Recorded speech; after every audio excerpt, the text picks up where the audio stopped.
சொப்பனம் அதோட லட்சியம். பல ஒற்றுமைகளை கொண்டவை, இரண்டும் கற்பனையையே சார்ந்தவை. இரண்டையும் அடைவதற்கு பலர் எண்ணுவர்.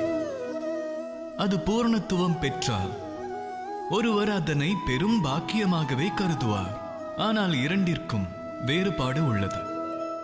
சொப்பனம் அதனை பெறுவதற்கு ஒருவர் உழைப்பின்றி உறங்கினாலே போதும். ஆனால் லட்சியத்தை அடைய உறக்கமற்ற உழைப்பென்பது தேவை.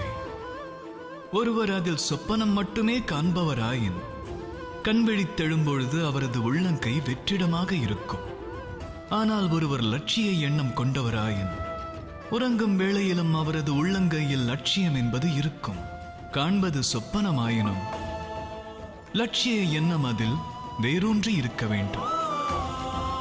பேரன்பு கொண்டு கூறுவோம். ராதா ராதா.